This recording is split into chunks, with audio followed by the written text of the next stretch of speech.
Hello student, तो आज हमारा टॉपिक है रेशो। और रेशो में हम बेसिक से पढ़ेंगे और हाई लेवल के क्वेश्चन करेंगे आज का। हम जैसे कि स्टार्ट करते हैं रेशो। रेशो में सबसे पहला टॉपिक क्या होता है, how to make ratio. For example हमारे पास गिवन है 2 रेशो ए रेशो बी, जिसकी वैल्यू है 2:3 एंड हमारे पास 2 रेशो गिवन है बी रेशो सी, जिसकी वैल्यू गिवन है 3:5। ठीक है, सो हमसे पूछा गया कि हमें रेशो बताना है ए रेशो बी रेशो सी। ठीक है, इस क्वेश्चन में हम क्या करेंगे, जो भी हमारी कॉमन वैल्यू होती है, जो दोनों रेशो में रिपीट होने लगती है, वो क्या लेंगे, हमेशा हम बीच में लेंगे जो भी हमारी कॉमन टर्म होगी। तो हम ए रेशो बी को कैसे लिख सकते हैं, 2:3, और बी रेशो सी को हम कैसे लिख सकते हैं, 3:5। फॉर एग्जाम्पल इसमें हमारा जो बी है दोनों में सेम है, तो हमारा रेशो क्या ही बनेगा, 2:3:5। बट इन केस अगर हमारा रेशो जो कॉमन रेशो है वो अलग अलग होता है, फॉर एग्जाम्पल जैसे कि ए रेशो बी की वैल्यू गिवन है 2:3, लेकिन बी रेशो सी की वैल्यू है 4:5। अगर इस क्वेश्चन को हम बनाना ट्राई करते हैं, जैसे कि A ratio B ratio C, A B की वैल्यू कितनी है 2:3, बी सी की वैल्यू कितनी है 4:5। जो भी ब्लैंक स्पेस होता है उसके नियरेस्ट जो नंबर होता है उसी को लिखते हैं। जैसे कि सी खाली है, लेकिन इसके पास में कौन सा नंबर लिखा हुआ है, 3 रिटर्न है, तो हम क्या लिखेंगे 3। सेम यहाँ पे ए की जगह खाली है और उसके पास में कौन सा नंबर है 4, सो 4 2 जा 8, 4 3 जा 12, 5 3 जा 15। सो हमारा जो रेशो होगा ए बी सी का वो क्या होगा, 8:12:15। लेकिन जो हमने पहले क्वेश्चन देखा था उसमें अगर हम नियरेस्ट प्लेस खाली कौन सी है 3 की, और इसके पास में कौन सी है 3 की, सो इस केस में हम कट भी कर सकते हैं। कट किसको कर सकते हैं, सेम नंबर्स को, जैसे 3 3 3। सो हमारा रेशो क्या बनता है 2:3:5, 2:3:5। सो ये कब यूजफुल है, जब हमारी जो कॉमन टर्म है उसकी वैल्यू क्या होगी, अलग अलग होगी। अब हम नेक्स्ट जैसे देखने जा रहे हैं, जैसे कि हमारे पास रेशो गिवन हो A ratio B 2:3, B ratio C given हो 4:3 and C ratio D given है 4:1। अब हमसे पूछा जाए A ratio B ratio C ratio D, काफी बड़ा हो गया, लेकिन क्वेश्चन में पूछ लेते हैं जो हमारे पेपर होते हैं रेशो बनाने वाले, उसमें पूछा जा सकता है क्वेश्चन भी। तो हमें इसमें भी क्या करना है, ए रेशो बी की वैल्यू पुट करेंगे पहले, फिर बी रेशो सी की पुट करेंगे जो कि क्या है 4:3, फिर क्या करेंगे सी रेशो डी की वैल्यू जो कि क्या है हमारी 4:1। ठीक है, अब जो भी नियरेस्ट प्लेस है, जो भी खाली वाली प्लेस के आसपास जो नंबर होगा वही लिख देंगे। जैसे कि सी की प्लेस पे क्या आ जाएगा 3, डी की प्लेस पे क्या आएगा 3, सेम डी की प्लेस पे सेकंड रो में क्या आएगा 3, ए की वैल्यू क्या आएगी, नियरेस्ट प्लेस क्या है 4, सेम हमारी सी की वैल्यू के पास में क्या है बी जो कि खाली है, इसकी वैल्यू क्या आएगी 4 4। लास्ट में हम क्या करनी है, हमें मल्टीप्लाई करने हैं। कोई नंबर अगर कट होता हो तो हम कट कर सकते हैं, नहीं तो हम क्या कर देंगे डायरेक्ट मल्टीप्लाई। 4 2 जा 8, 8 4 जा 32 रेशो, 4 3 जा 12, 12 4 जा 48, 3 3 जा 9, 9 4 जा 36, 3 3 जा 9। सो हमारा ए ratio B ratio C ratio D क्या होगा, 32 रेशो 48 रेशो 36 रेशो 9। ठीक है, तो इसमें अब हमसे कुछ भी पूछ सकता है एग्जामिनर, हमसे क्वेश्चन क्या पूछ सकता है, ए रेशो बी की वैल्यू क्या होगी 32:48, या फिर एग्जामिनर क्या पूछ सकता है, बी रेशो डी की वैल्यू बताओ, या फिर सी रेशो ए की वैल्यू बताओ। तो हमसे कुछ भी पूछा जाएगा, अगर हमने ये चार्ट बना लिया तो आंसर इजीली दे सकते हैं। जैसे बी रेशो डी की वैल्यू क्या होगी, बी की वैल्यू कितनी है 48, डी की वैल्यू कितनी है 9, 48:9। अगर सेम केस में हमसे पूछा जाए सी रेशो ए की वैल्यू क्या होगी, सी की वैल्यू कितनी है 36, ए की वैल्यू कितनी होगी 32। सो हमसे कुछ भी पूछे अब एग्जामिनर, हम इजीली अटेम्प्ट कर सकते हैं उस क्वेश्चन को, अगर हमने ये चार्ट बनाना सीख लिया है।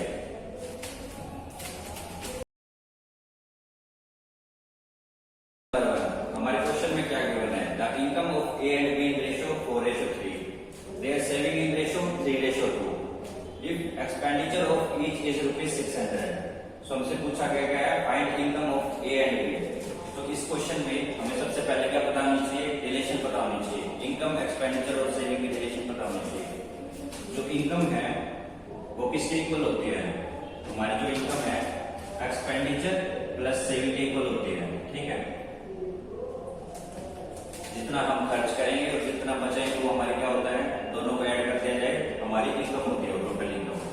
सो मनी इनकम की इक्वेशन क्या होती है, एक्सपेंडिचर प्लस सेविंग। अब इस क्वेश्चन में हमें रेशियो गिवन है, जैसे कि इनकम का रेशियो गिवन है, कितना है इनकम का रेशियो, 4:3, ठीक है। दूसरा रेशियो किस चीज का गिवन है, सेविंग का, जो कि कितना है 3:2, ठीक है। अब जैसे कि हमारी इक्वेशन है इनकम की, हमें दो चीज गिवन है, इनकम एंड सेविंग। अगर इनकम माइनस सेविंग कर दिया जाए तो क्या बचेगा, एक्सपेंडिचर बचेगा हमारी इक्वेशन के अकॉर्डिंग, ठीक है। तो सेम हमारे पास रेशियो गिवन है इनकम और सेविंग के, इनकम माइनस सेविंग करते हम तो हमारी वैल्यू क्या बचेगी, एक्सपेंडिचर की वैल्यू बचेगी, ठीक है, जो कि क्या होगी 4 - 3 1, 3 - 2 1, ठीक है, 1 1, जो कि हमारे क्वेश्चन में कितनी गिवन है, if expenditure of each is ₹600, so 1 unit की वैल्यू कितनी है हमारे पास, 600 है दोनों केसेस में। इस केस में भी 1 यूनिट की वैल्यू कितनी है, 600 है। अब हमसे पूछा गया है इनकम बतानी है हमें, income of A and B. A की वैल्यू कितनी है, 4 यूनिट। सो हमारी ए की इनकम कितनी होगी, ए इनकम 4 × में 600, जो कि कितना होगा 2400। सेम हमसे पूछा गया है बे की इनकम के लिए, बे की इनकम कितनी होगी हमारी 3 × 600, तो हमारी इनकम कितनी होगी 1800 रुपए की। सो हमसे क्वेश्चन में यही पूछा गया था, हमें जस्ट एक इक्वेशन पता होनी चाहिए, income equal to expenditure plus saving. हमारे जो भी क्वेश्चन आएंगे इसी इक्वेशन के ऊपर बेस्ड होंगे, आगे पीछे करना हमें इसी इक्वेशन को।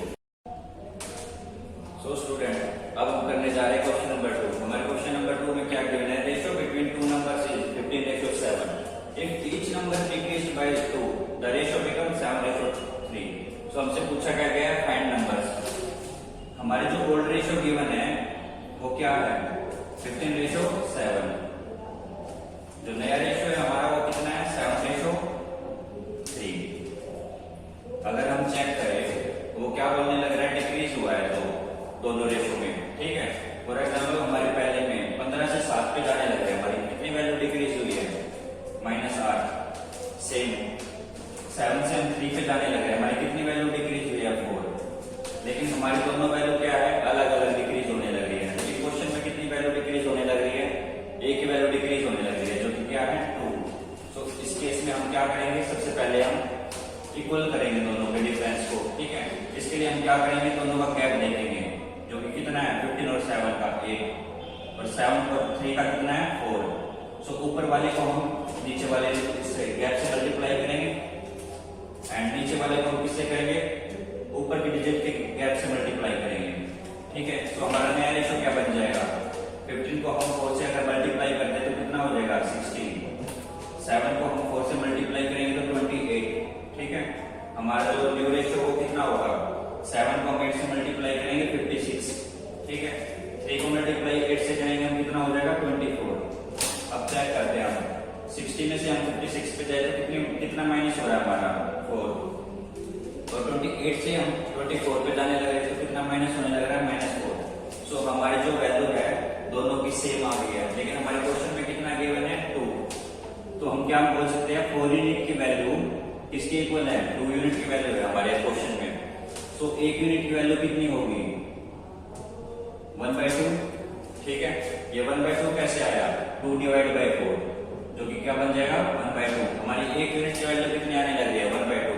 अब हमसे पूछे गए थे कि हमारे जो नंबर्स है वो क्या है।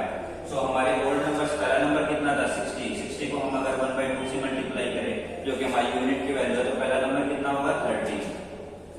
और सेम हमारे सेकंड केस में 28 को हम 1/2 से मल्टीप्लाई करें तो हमारा नंबर कितना होगा 14। तो जो हमसे नंबर पूछे गए थे वो कितने हैं 30 और 14।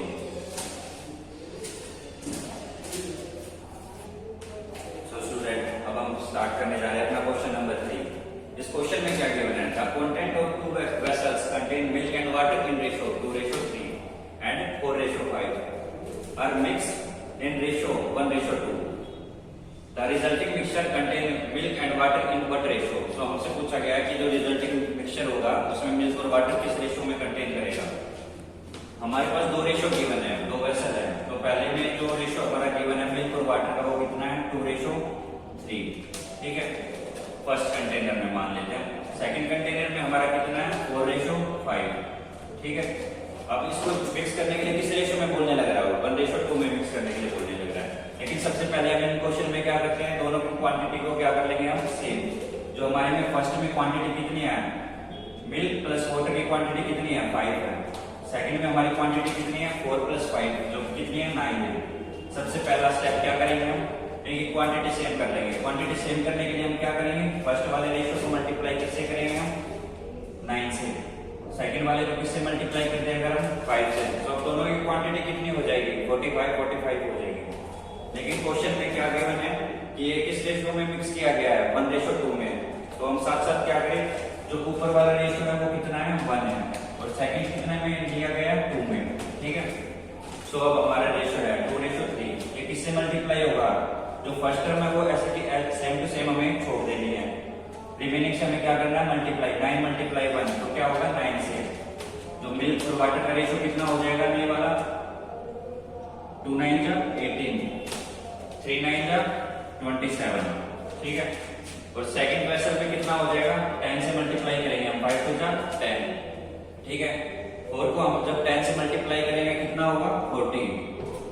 5 को जब हम 10 से मल्टीप्लाई करेंगे तो कितना आएगा 15, ठीक है।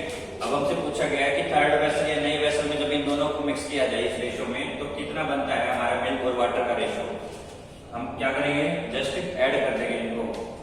सो 58:77 हमारा क्या हो जाएगा आंसर हो जाएगा 58:77, ठीक है। अगर कुछ कट हो रहा होगा तो हम कट कर देंगे, लेकिन हमारे में क्या हो रहा है यहाँ पे कुछ भी कट नहीं हो रहा है। सो हमारा आंसर क्या होगा 58:77। क्वेश्चन नंबर 4, हमारे क्वेश्चन नंबर 4 में क्या गिवन है 9900 रुपीज है, ठीक है, जो कि डिस्ट्रीब्यूट कर रहे हैं among A B C such that share of B is 2/7 of A plus C, share of C is 3/8 of A plus B. Find क्या करना है हमें शेयर ऑफ ए, ठीक है। इस क्वेश्चन में हमें दो रेशियो गिवन है, b = में 2/7 ऑफ ए प्लस सी और सेकंड जो रेशियो हमारा वो क्या है c = में 3/8 ऑफ ए प्लस बी। अब जो हमारे रेशियो बनेंगे वो क्या बनेंगे a + c रेशियो b, ठीक है। a + c की वैल्यू कितनी होगी हमारी 7 और b की वैल्यू कितनी होगी 2, ठीक है। अब जो सेकंड रेशियो हमारा इसमें हमारी a + b ratio c given है, ठीक है। a + b की वैल्यू कितनी होगी हमारी 8, जो c की वैल्यू कितनी है हमारी 3, ठीक है। अब अगर हम ऐड करके देखें a + b + c तो इनकी टोटल वैल्यू कितनी आ रही है 9 आ रही है। लेकिन इस वाले रेशियो में क्या आ रही है a + b + c की वैल्यू कितनी आ रही है 11 आ रही है। तो दोनों में हमारी a + b + c की वैल्यू क्या है अलग अलग आने लग रही है। तो हम डायरेक्ट पुट नहीं कर सकते कि b की वैल्यू हम 2 मान ले, c की वैल्यू हम 3 मान ले, तो हमारा डायरेक्ट पुट नहीं होगा। इसमें क्या होगा हमारा आंसर रॉन्ग निकलेगा। तो इस केस में हम क्या करेंगे, सबसे पहले हम a + b + c की वैल्यू को क्या करेंगे इक्वल करेंगे। इक्वल करने के लिए क्या करेंगे हम 11 से मल्टीप्लाई इसको कर देते हैं एंड सेकंड केस में हम 9 से मल्टीप्लाई कर देते हैं। तो हमारा क्या आ जाएगा a + b + c का टोटल क्या आ जाएगा 99 आ जाएगा दोनों केसेस में। सो हम 11 से मल्टीप्लाई करने लग गए हैं। सो रेशियो को भी हमें क्या करना पड़ेगा 11 से मल्टीप्लाई। सो हमारी a + c की वैल्यू कितनी हो जाएगी 77, सेकंड हमारी b की वैल्यू कितनी हो जाएगी 22, ठीक है। सेम हम सेकंड रेशियो में करेंगे, इससे मल्टीप्लाई करने लग रहे हैं हम 9 से। सो हमारी a + b की वैल्यू कितनी हो जाएगी 72 हो जाएगी, ठीक है। और हमारी c की वैल्यू कितनी हो जाएगी 27 हो जाएगी, ठीक है। इनका भी टोटल कितना होने लग रहा है 99 हो रहा है। अब हमें पता चल गया कि हमारी b की वैल्यू कितनी है 22 है, b की वैल्यू 22 है, ठीक है। अब हमारी b की वैल्यू कितनी है 22 है और हमारी c की वैल्यू कितनी है 27 है, ठीक है। अब हम क्या कर सकते हैं क्रॉस चेक कर सकते हैं। अगर हम c की वैल्यू 27 पुट करने लग रहे हैं तो हमारी a की वैल्यू कितनी होगी 50 होगी, ठीक है। अगर a की वैल्यू 50 है, ठीक है, इस इक्वेशन से हम क्या कर सकते हैं वेरीफाई कर सकते हैं हमारी a की वैल्यू 50 है। सो 72 में से 50 सब्ट्रैक्ट हो रहा है तो हमारी b की वैल्यू कितनी आनी चाहिए 22 आनी चाहिए, लेकिन हमारी वैल्यू भी क्या है 22 है। सो हमने क्या कर लिया, ये वेरीफाई कर लिया कि हमारी वैल्यू क्या है, सही है। ठीक है, अब हमने a प्लस बी प्लस सी की वैल्यू पता चल गई है, क्या अलग वैल्यू पता चल गई और कंबाइंड पता चल गई है। अब हमारे पास टोटल कितना गिवन था, 9900 गिवन था। ठीक है, जो कि हमें क्या करना है, डिस्ट्रीब्यूट करना है इसमें तीन पार्टनर्स में, a प्लस बी प्लस सी। ठीक है, इन तीनों का टोटल कितना हो रहा है, 99 यूनिट्स होने लग रहे हैं। ठीक है, और हमारे पास टोटल जो अमाउंट डिस्ट्रीब्यूट करना है वो कितना है, 9900 है। सो एक यूनिट की वैल्यू कितनी आ जाएगी, 100 रुपए आ जाएगी एक यूनिट की वैल्यू। अब हमसे पूछा गया है कि एक का शेयर क्या होगा, एक का शेयर हमारे पास कितना है, 50 यूनिट्स है। ठीक है, सो एक के पास कितने रुपए हो गए, 50 को हम क्या कर देंगे, 100 से मल्टीप्लाई, जो कि कितने देगा, 5000 रुपए है ए के पास, जो डिस्ट्रीब्यूट करने के बाद जाने लग रहे हैं। ठीक है, सेम अगर हमसे पूछा जाता कि बी के पास कितने हैं, तो 22 को हम क्या करते हैं, 100 से मल्टीप्लाई कर देते। सेम अगर सी के लिए पूछा जाता तो 27 को हम 100 से मल्टीप्लाई कर देते।